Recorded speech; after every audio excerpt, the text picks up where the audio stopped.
Muy buenas noches, bienvenidos.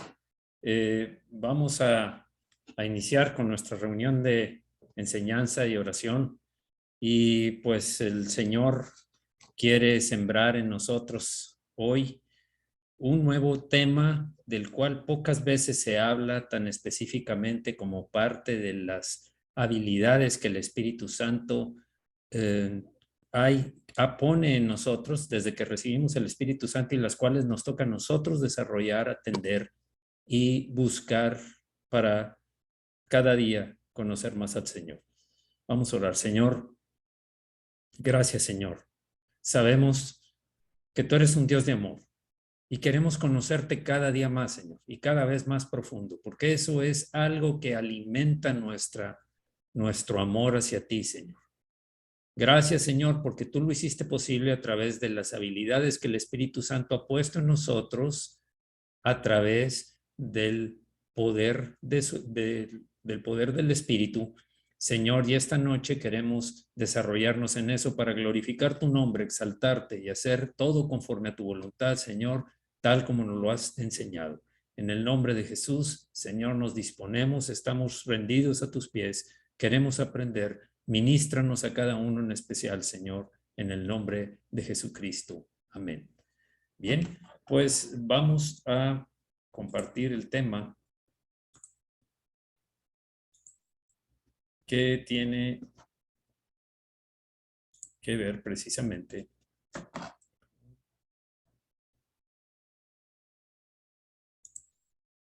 Bien. El tema de hoy también es muy interesante, sumamente interesante, por lo menos a mí me lo parece. Creo que nos va a dejar una gran enseñanza de lo que debemos desarrollar.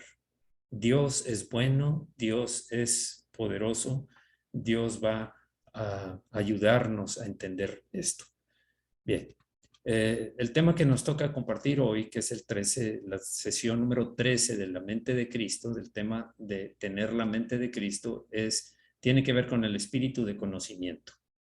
El espíritu de conocimiento.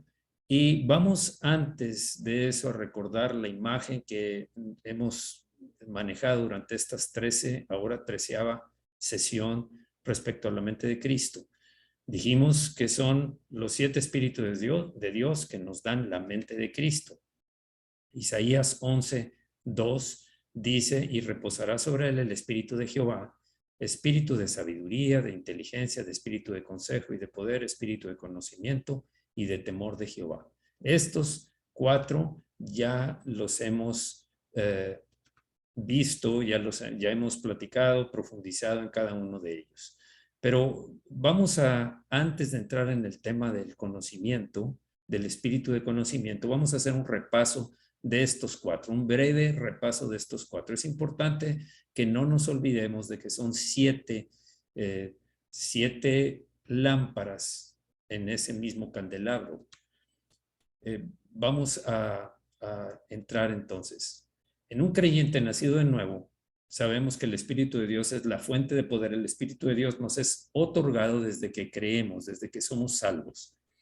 Y Él es la fuente de poder o fuente de energía o de vida espiritual que crea la mente de Cristo dentro de nosotros. Es a través de Dios el Espíritu Santo.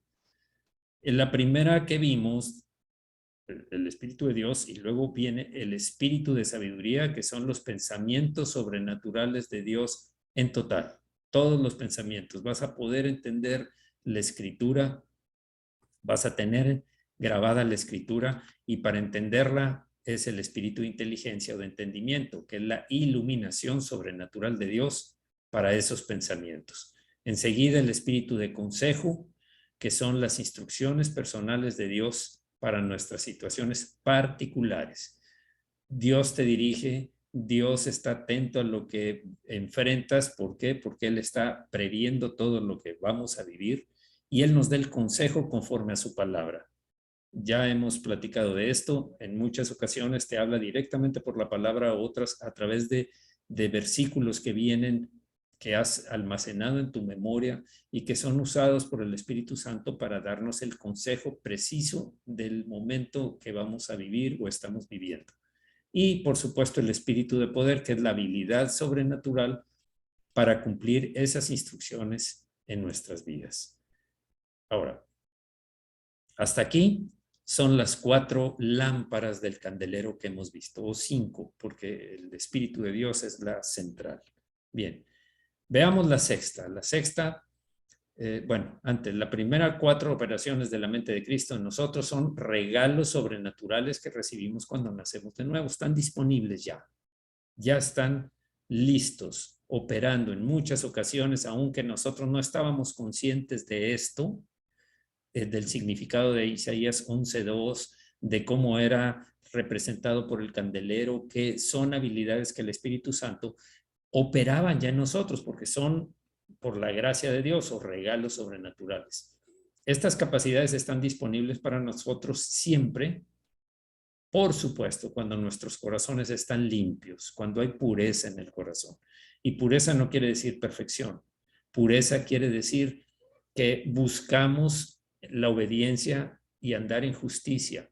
Y si por algún motivo llegas a pecar, inmediatamente sabemos que abogado tenemos para con el Padre, a Jesucristo el justo. Y si confesamos nuestros pecados, Él es fiel y justo para perdonar nuestros pecados y limpiarnos de toda maldad, tal como lo dice Primera de Juan. Bien, entonces, si tu corazón está limpio, van a estar surgiendo eso. Y tú vas a pensar tal vez que fue una idea que se te ocurrió, que sentiste como que el Espíritu te redarguyó, pero son las operaciones estas que el Espíritu está desarrollando o están desarrollándose en ti. Pero hay algo único y muy especial en de las últimas 2 funciones de la mente de Cristo en nosotros. Estas son especiales o son diferentes a las otras 4. ¿En qué? El espíritu de conocimiento y el espíritu de temor de Jehová. Son las 2 que estamos pendientes por estudiarlas, por ser enseñadas para ponerlas en operación. ¿Y qué es lo que los hace diferentes? Es nuestra propia responsabilidad cumplir con estas 2 capacidades a diario. Aquí es parte de lo que nosotros tenemos que desarrollar. Recordemos que las primeras 5 son por gracia. Espíritu de Jehová o Espíritu Santo. Espíritu de sabiduría, espíritu de entendimiento o inteligencia, espíritu de conocimiento, de consejo y espíritu de poder. Ahora estamos hablando del espíritu de conocimiento y de temor de Jehová. No debemos solamente tomar decisiones de fe para cumplir la voluntad de Dios. No es nada más eso, sino también debemos tomar decisiones de fe para entregar nuestra vida momento a momento para que la voluntad de Dios sea cumplida en nosotros diariamente. Y no diariamente una vez al día, es totalmente todo el día, todos los días de nuestra vida. Eso es responsabilidad nuestra. Tomar decisiones, hablar conforme a la voluntad de Dios. Bien. Ahora, ambas decisiones personales son necesarias para experimentar las últimas 2 funciones de la mente de Cristo. Ambas. ¿Cuáles ambas? La de tomar decisiones de fe para cumplir su voluntad y tomar decisiones para entregar nuestra vida. Si es necesario ir a la cruz en algún momento, si tienes que negarte a ti mismo, si tienes que soportar humillación, es tu responsabilidad entregarla al Señor. Bien. Es fácil decidir hacer la voluntad de Dios en lo privado durante la oración. Todos queremos, Señor, hágase tu voluntad. Señor, yo quiero hacer tu voluntad. Pero es otra cosa distinta salir y entregar nuestras vidas para que su voluntad pueda ser cumplida a través de ella. Son 2 cosas. Son 2 cosas. Primero, la disposición a hacer la voluntad de Dios. Y segundo, la acción para llevarla a cabo. Esas 2 cosas son responsabilidad nuestra porque son decisiones que nosotros tomamos. Por supuesto, Dios ya nos dijo en las otras 4 cuál es la revelación de la palabra. Ahora nos toca a nosotros llevar a cabo esto. Esta decisión involucra a menudo una muerte del yo, la de entregar nuestras vidas según su voluntad. La muerte en la cruz que nos tocó cargar. Recordemos que el que no toma su cruz y me sigue no es digno de mí. Necesitamos llevar nuestra cruz y a veces hay que morir en la cruz. Muchas veces hay que morir a nuestra carne, nuestro orgullo, nuestros deseos, debemos llevarlos a la cruz. Segunda de Corintios 4:11 dice, porque nosotros que vivimos siempre estamos entregados a muerte por causa de Jesús, para que también la vida de Jesús se manifieste en nuestra carne mortal. En la medida en que morimos a nuestra carne, se manifiesta la vida de Jesús en nuestra carne, en nuestro ser. Se va manifestando su vida en lugar de nuestra vida carnal. De manera que la muerte actúa en nosotros y en vosotros la vida, dice Pablo a los corintios, hablándole a los corintios. Por ejemplo, es relativamente fácil para la esposa de un alcohólico decidir en su oración obedecer a Dios y amar a su esposo. Es muy sencillo tomar esa decisión. Sin embargo, es totalmente diferente que ponga su vida y ame a su esposo con acciones, llevándolo a la acción cuando él regresa a casa bebido e insoportable. Una cosa es la disposición o el deseo de hacer la voluntad de Dios, otra cosa es llevarlo a cabo. Las dos son decisiones, las dos son necesarias hacerlas o tomarlas para agradar a Dios. Dos cosas diferentes. No el que solamente termina en querer hacer la voluntad de Dios, sino el que quiere y la hace. Esas son las dos vectores, las dos caminos que debemos, o las dos acciones que debemos llevar a cabo. La muerte del yo es exactamente lo que requieren estas siguientes dos funciones de la mente de Cristo, tanto la del conocimiento como la del temor de Jehová. Algunos cristianos terminan sus vidas, tristemente, y nunca experimentan el verdadero conocimiento íntimo de Dios o el caminar en el temor de Él. Qué triste. Mucha gente cristiana vive su vida creyendo que Dios le toca hacer todo. Ya nos dio esos 5, el Espíritu de Dios, y entonces el Espíritu de Dios va a hacer todo a mi favor, todo va a salir bien porque el Espíritu de Dios me guía a hacerlo. Sí te guía a hacerlo, pero recordemos que allá hablamos, tocamos el tema del libre albedrío. Y si la persona no tiene interés, si el creyente no tiene interés en hacer la voluntad de Dios, decidir hacerla y llevarla a cabo, entonces no hay fruto. Realmente no hay fruto. Es cubierto nada más. Vive de la parte de la gracia sin tener responsabilidad. No lleva su cruz. Y el que no toma su cruz, me sigue, no es digno de mí. Es peligroso eso. Es peligroso. Porque simplemente no están dispuestos a abandonarse y someter todo a su voluntad y vida a Dios. Qué difícil es cuando a uno le toca, cuando uno es criticado, cuando se murmura, cuando se señala a alguien. Y tú tienes dos oportunidades. Una es la de reaccionar de la misma manera, devolviendo mal por mal, y sentirte en paz, porque yo no empecé. Esa persona empezó, yo solamente me defendí, yo no voy a permitir que se burlen de mí. Esa es una. La otra es decir, Señor, yo tomo la decisión de obedecerte y de bendecir a los que me maldicen, de orar por los que me maltratan. Entonces, tomas la decisión y luego lo realizas. Tú no reaccionas, tú guardas silencio y esperas y confías en Dios. Le entregas ese problema, esa situación que estás viviendo, como lo hemos visto en los ejemplos anteriores, en las reuniones pasadas, se lo entregas al Señor y esperas, soportas. No esperas a que algo suceda, solamente esperas a que eso que tú sientes sea quitado porque tú ya venciste. Lo llevaste a la cruz, murió, punto, y fin, y se acabó. Bien. Esto es de lo que habla Filipenses. Ocupaos en vuestra salvación con temor y temblor. Aquí nos está hablando de acción. Ocúpense. Es nuestra responsabilidad que momento a momento crezcamos en el conocimiento íntimo de Dios y caminemos en el temor de Dios. Conocimiento y temor. Bien. Hasta aquí es el repaso de lo que de lo que ya hemos visto hasta ahora. Quiero hacer una oración. Señor, gracias, Señor. Aún así, Señor, nos queda por realizar algo que es nuestra responsabilidad y que queremos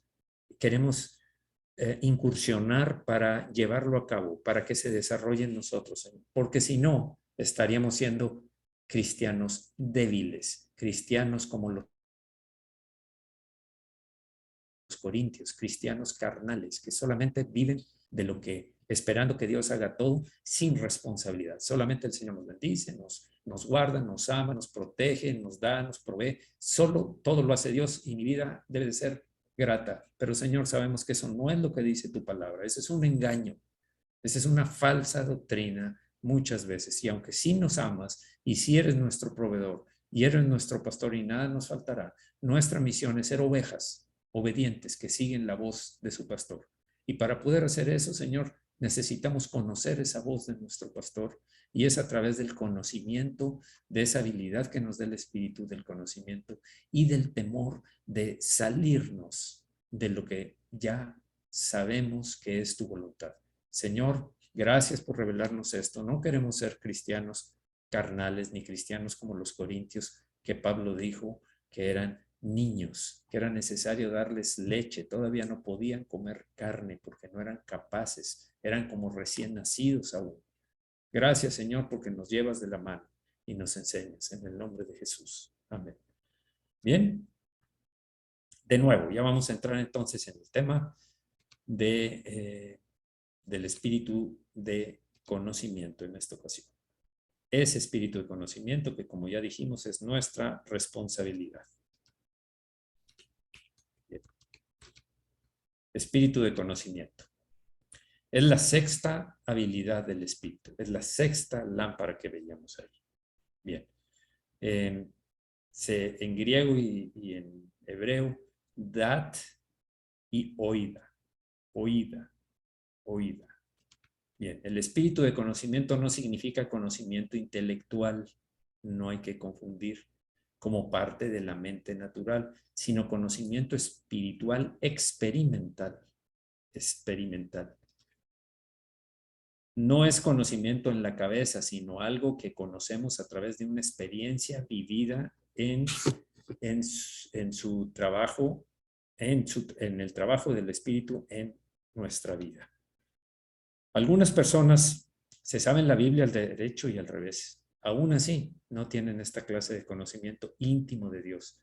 No tienen su vida como la suya propia. No hay realmente un conocimiento experimental, un conocimiento íntimo del Señor. Voy a explicar esto. La palabra griega para conocimiento íntimo es oida. Oida. Oida significa que la vida de Dios ha salido de nuestros corazones y está fluyendo hacia nuestras almas.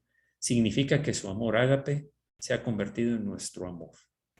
Significa que sus pensamientos sobrenaturales se han convertido en nuestros pensamientos. También que su poder en nuestro poder. En otras palabras, hemos realmente intercambiado vidas con él. Voy a explicarlo con un diagrama para poder entender esto. Miren, hemos dicho que el ser humano es espíritu, el incrédulo, o cuando nacemos hasta que antes de convertirnos el ser humano es cuerpo y alma. El espíritu no tiene comunión con Dios, por lo tanto es como muerto. El Espíritu Santo nos redarguye. Cuando nos convertimos al Señor, el Espíritu nos da vida, el Señor nos da vida a nuestro espíritu y tiene una comunión íntima con nuestro espíritu. Entonces ahora sí somos espíritu, alma y cuerpo. El espíritu está vivo a través de la conversión, de la salvación. Bien, ahora, otra forma de verlo. Dijimos, todo el origen viene del Espíritu Santo. Nuestra parte es el conocimiento. Entonces, el espíritu mío ya está vivo, porque el espíritu le dio vida. Ahora, ¿de qué se trata? Significa que su amor ágape se ha convertido en nuestro amor. Esto es, de parte del Espíritu, del amor del Espíritu ahora lo da para nosotros. Ya lo tenemos. Ese amor ágape nos es transmitido por el Espíritu Santo. La segunda que vimos es, sus pensamientos sobrenaturales se han convertido en nuestros pensamientos. Ahora tenemos la mente de Cristo. Nuestros pensamientos son conforme a la voluntad de Dios, a lo que Dios le agrada, su voluntad. Y también el poder del Espíritu Santo para llevar a cabo esto se ha convertido también en nuestro poder. En otras palabras, hemos realmente intercambiado vidas con Él, vida con Él, nuestra vida con Él. Ahora tenemos lo que nos ha impartido el Espíritu Santo a través del conocimiento de Él. Pensamiento, amor ágape y poder de Dios. Bien. Entonces, recordemos que en otras ocasiones hemos hablado que el Espíritu en nosotros debe actuar como amo, como quien gobierna. El alma como mayordomo obedece al amo y el cuerpo como sirviente. El mayordomo da, aparte de recibir órdenes y llevarlas a cabo, da instrucciones al sirviente. El ser humano cristiano consta de espíritu, alma y cuerpo, y por lo tanto de amo, mayordomo y sirviente. Esa es la función en donde el hombre espiritual está manejando, moviendo las partes del alma, mente, voluntad y emociones, y del cuerpo, que son todas las habilidades y las cosas que hay en nuestro cuerpo. Entonces podremos transmitir del espíritu al alma y al cuerpo, amo, mayordomo y sirviente, que los pensamientos que nos dio el Espíritu Santo, el amor ágape que el Señor nos impartió y el poder de Dios. Todo eso vamos a funcionar de tal manera que si nuestro espíritu realmente es quien gobierna y no tu carne, y no tu voluntad, ni tus deseos, ni tus emociones, ni sentimientos, ni tus pasiones que están en el alma, en el cuerpo, ya no están gobernando porque están sujetos por el Espíritu, el cual está sujeto al Espíritu Santo. Así es como debe ser en nuestro caso. Bien. Ahora, le hemos dado a Dios nuestra propia vida y Él nos ha dado su vida en retorno. Nos entregamos al Señor, le entregamos nuestra vida y Él nos da vida. Este intercambio de vida es lo que se trata el conocimiento íntimo de Dios. Este es el conocimiento de Dios. Vamos a conocer perfectamente sus pensamientos, vamos a poder funcionar en el amor y con el poder de su Espíritu. Gálatas 2:20, con Cristo estoy juntamente crucificado y ya no vivo yo, le entregué mi vida a Cristo, mas vive Cristo en mí. Y lo que ahora vivo en la carne, lo vivo en la fe del Hijo de Dios, el cual me amó y se entregó a sí mismo por mí, porque ahora estoy viviendo su vida en la fe del Hijo de Dios. Dos formas de conocer a Dios, dijimos. Como podemos ver, hay dos formas con las que podemos conocer a Dios. Primero, oída. Conocimiento, que significa conocimiento íntimo de Dios, tal como ya lo vimos, íntimo. Espíritu transmitiendo, nosotros muriendo a la carne, muriendo nuestros deseos y pasiones, y la voluntad, la emoción y la mente, todos los procesos mentales, y llevándolos a la cruz, entregándoselo al Señor y el Señor dándonos de su amor, de sus pensamientos y de su poder para llevar a cabo. O podemos simplemente, la otra opción es simplemente conocer a Cristo como Salvador y punto. Por eso los corintios se quedaron como bebés, como niños, que era necesario darles leche, porque no podían recibir más que eso. No podían recibir más que eso. Y la palabra griega para esta clase de conocimiento es ginosko. No es oida, sino ginosko, que significa el conocimiento imparcial y objetivo que ganamos al leer libros acerca de Dios o por lo que oímos que dicen otras personas. Hay veces que hay maestros que enseñan lo que aprendieron de libros, pero no tienen una experiencia íntima con Dios, no conocen el corazón de Dios, los pensamientos de Dios. Esa gran diferencia hay. El cristiano maduro, el cristiano espiritual, tiene el conocimiento oida, que es el que vimos antes. El uno, que significa íntimo. Este es el conocimiento como Salvador. Primer paso. Okay. El conocimiento ginosco es el conocimiento inicial o conocimiento con mucho esfuerzo propio u obras, lectura, escuchar, a ver cómo es Dios, qué hablan de Dios. No estoy diciendo que sea malo esperar que el Espíritu me hable a través de lo que otro está compartiendo, de lo que alguien escribió, pero estoy en una comunión íntima con el Señor. Quiero hacer su voluntad. Rendí mi vida para la obediencia. Es simplemente conocer a Cristo por la carne, el número 2. Solo por la carne, por el esfuerzo propio. El conocimiento ginosco de Dios es el que muchos cristianos pasan la mayoría de su vida espiritual. Repito, los corintios lo tenían, los colosenses empezaron por el espíritu y ahora ya andaban en la carne porque estaban otra vez, volvieron a andar conforme a la ley de Moisés y no conforme a la ley o como la libertad que Cristo nos da de entregarle nuestra vida a Él, porque Él nos dio su vida para salvación y nos dio su espíritu para crecer y ser perfeccionados para llegar a ser como Jesucristo.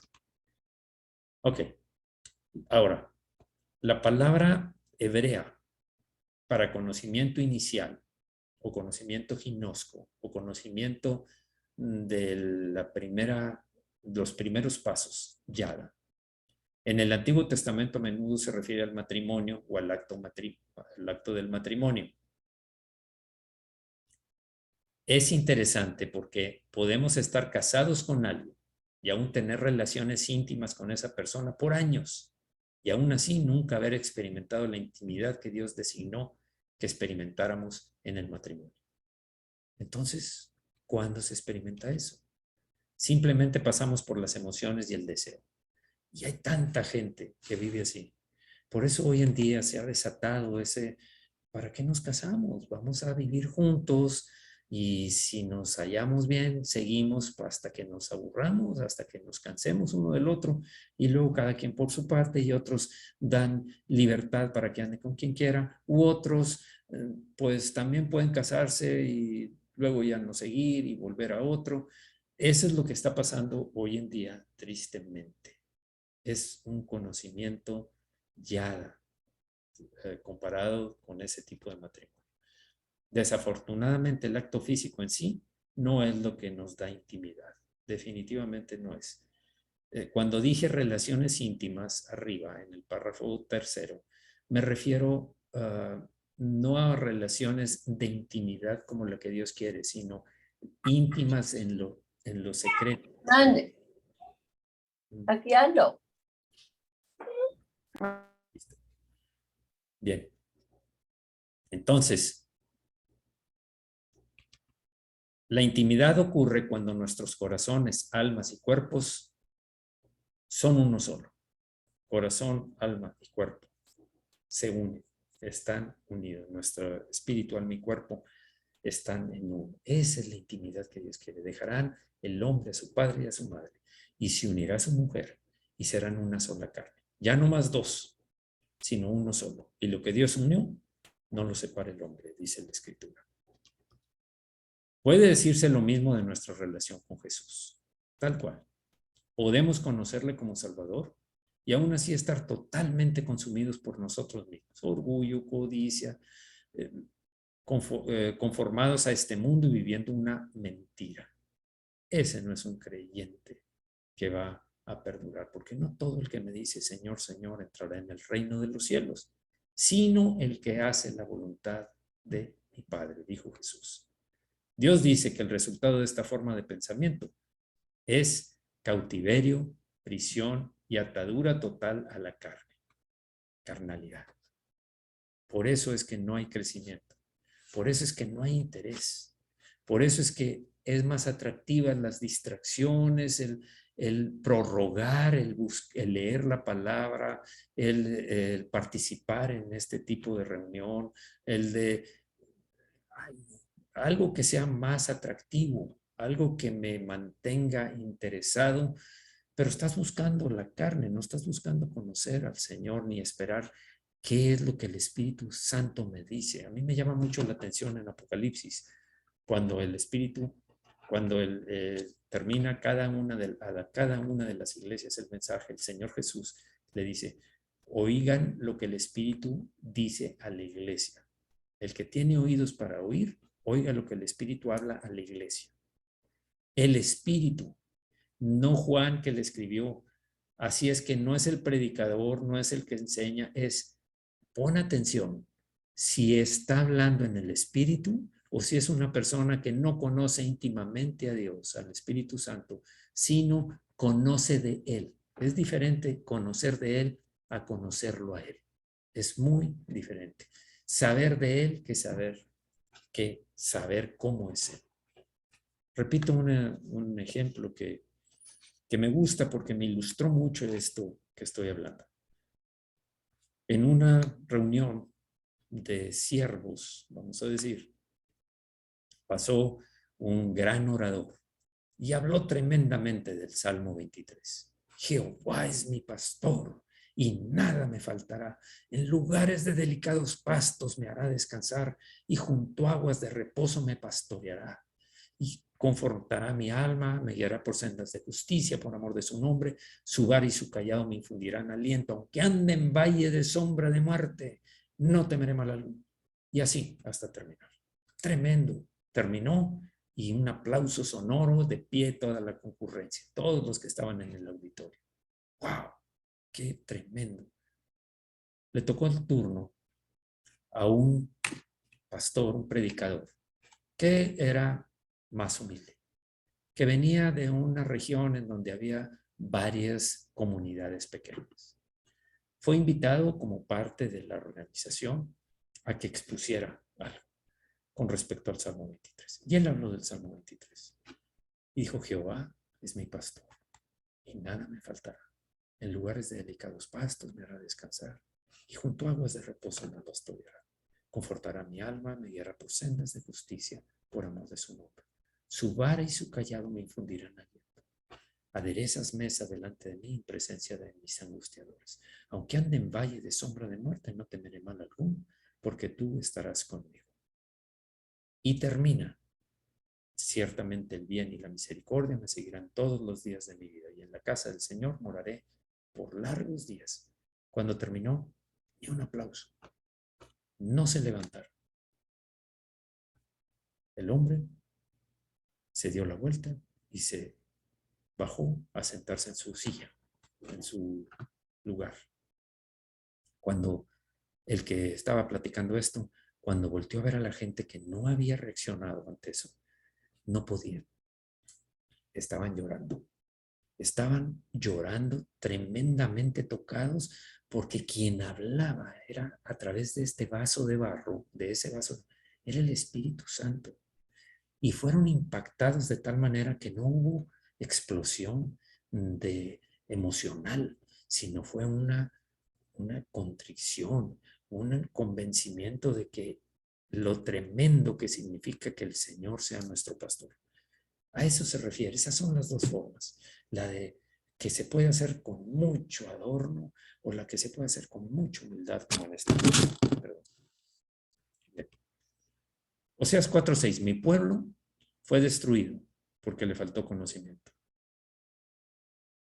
Mucho del pueblo cristiano ha sido destruido porque le faltó conocimiento íntimo. No saber de Dios, sino conocer a Dios. El primer expositor, el primer predicador que habló del Salmo 23 sabía del buen pastor.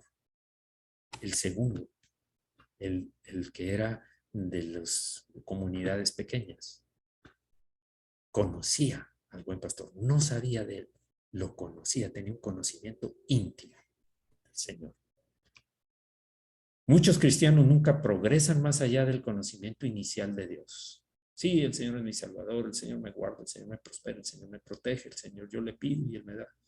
porque no pueden confiar suficiente en Dios para abandonarlo todo en sus manos. Y todo me refiero a todo, todo lo que tenga que ver con tu dignidad, todo lo que tenga que ver con tu valor ante los demás, aún de las cosas que tú tienes, que seas despojado, como los tesalonicenses, que eran despojados de sus propiedades porque les obligaban a que negaran a Jesús y ellos permanecían firmes. Otros morían en el circo romano. Estas personas ven que las cosas en su vida van en la dirección opuesta a lo que esperaban o querían. Me refiero a estos que tienen un conocimiento inicial, básico. Por lo tanto, sienten miedo, se molestan, se amargan y culpan a Dios en lugar de confiar más en Él. Así es. Si no me das lo que yo pido, esto se llama amor condicional. Puede ser filial porque sí considero que es mi padre y yo lo amo mucho, pero si no me da lo que yo quiero, me enojo, me resiento con él. Dios no me cumplió, Dios no hizo nada por mí. El temor y la duda cubren sus corazones, el miedo, ahogan la vida de Dios en ellos y como resultado nunca avanzan en experimentar intimidad con Dios. Se acaba. Recuerden los 4 tipos de tierra. El que está duro y no penetra. El que cuando vienen las pruebas se aparta. Y el que los bienes de este mundo y las riquezas ahogan su crecimiento. Un ejemplo. Su fe simplemente se evaporó. Con este ejemplo vamos a dejarlo porque me interesa otras cosas por las cuales quiero orar. A continuación, el ejemplo de una cristiana que hizo exactamente eso. Su fe se evaporó, dice. El esposo de Linda finalmente la abandonó después de 3 años de problemas matrimoniales. Se fue. Durante el último año que estuvieron juntos, Linda estaba convencida que Dios iba a restaurar su matrimonio. Fe. Cuando su esposo finalmente se fue, Linda quedó devastada y su fe se evaporó completamente porque Dios no me cumplió. Yo creí. ¿Qué pasó? ¿Por qué no hizo nada Dios? Después de 1 año y medio, su esposo regresó a casa de nuevo y Linda estaba muy emocionada, feliz. Perdón, ese renglón no va ahí, pero el que está en rojo sí. Ven, después de todo, Dios es fiel y escuchó mis oraciones, dijo ella. Sin embargo, como otras historias similares, no pasó mucho tiempo desde que se reconciliaron cuando había señales de que el esposo no estaba feliz y pensando en irse. Esta vez Linda estaba determinada a no dejarle el problema a Dios, no le voy a entregar esto a Dios, no lo voy a poner en sus manos, sino estar en completo control de ella misma. Tenía miedo de rendir todo a Dios porque recordaba lo que había pasado la última vez y tenía miedo de perder a su esposo para siempre. Linda estuvo en control. Linda estuvo en control. Por eso solo hizo que su esposo quisiera irse más pronto. Lo presionó, lo forzó. Queriendo tomar el control, ya sabemos que cuando está en las manos de Dios, lo que Dios haga es lo mejor que te puede pasar. Es lo mejor. Pero cuando tú tomas el control, lo vas a echar a perder. La primera pudo haber sido una prueba para ver si ella seguía confiando en Dios y entonces podía Dios hacer el cambio. Como resultado, Linda perdió su fe y no ha regresado al Señor desde entonces.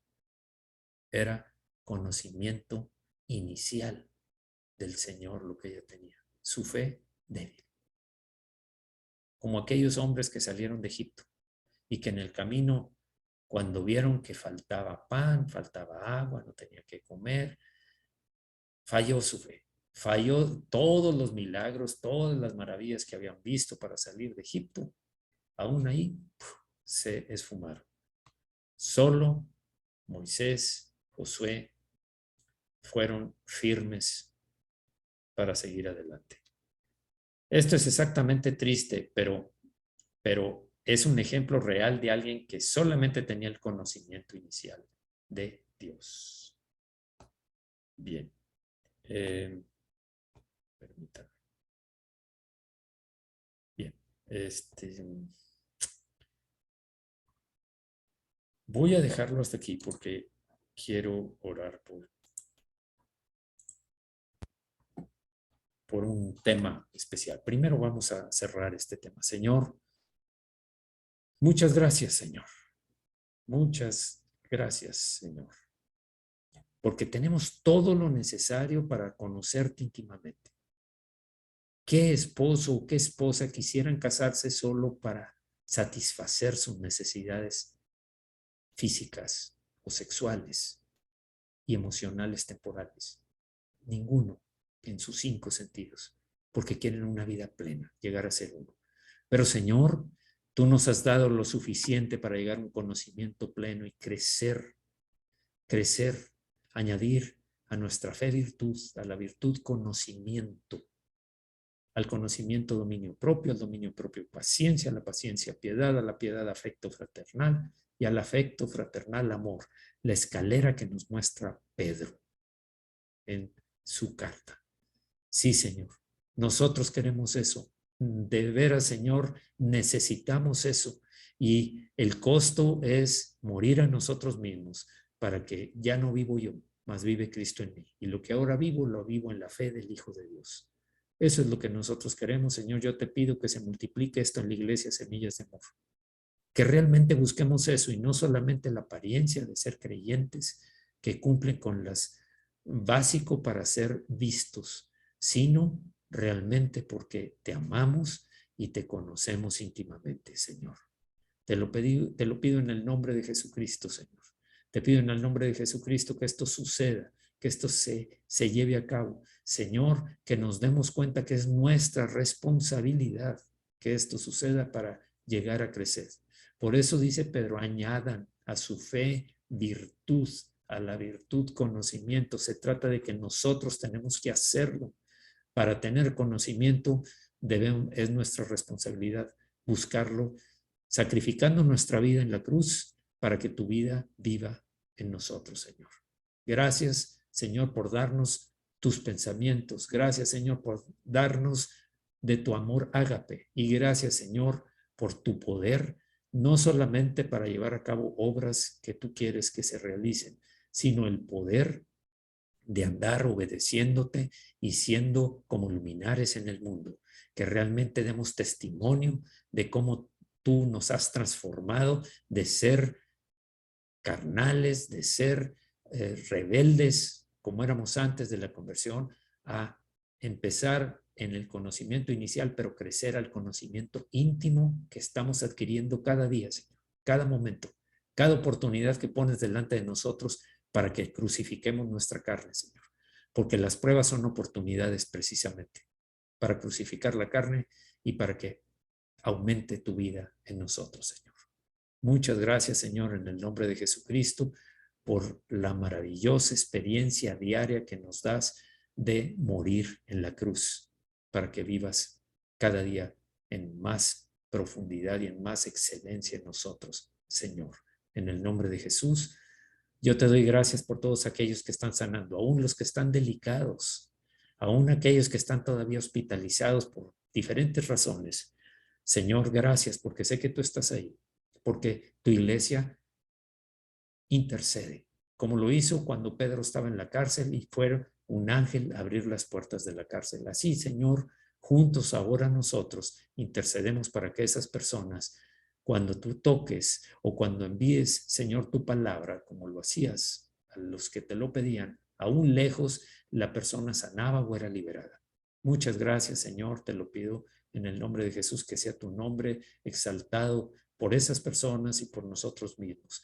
También gracias por todos aquellos que están recluidos en un centro de penitenciario, Señor, cubriendo a veces injustamente o porque hubo la oportunidad ahí de que te encontraran, Señor. Porque cuando oramos por la gente, por los incrédulos, una de las peticiones es, Señor, que pase lo que tenga que pasar para que la persona se convierta. Porque oramos para que su vida eterna sea en libertad, aunque temporalmente tengan que estar recluidos, pero creciendo con conocimiento íntimo, creciendo en el conocimiento íntimo de ti, Señor. Y no afuera como muchos cristianos que te conocen solamente como Salvador y no como Señor realmente. Muchas gracias, Señor, por todos aquellos que, Señor, que están compartiendo las buenas nuevas de salvación, que siguen fielmente el mandamiento, la obediencia a tu mandamiento. Gracias, Señor, por todos los que están diezmando y ofrendando, porque tú ves el corazón, no lo que vemos nosotros. Como le dijiste a Samuel, tú ves lo que ve el hombre, yo veo el corazón. Gracias, Señor, en el nombre de Jesucristo. Amén. Amén. Bien, pues vamos a terminar esta parte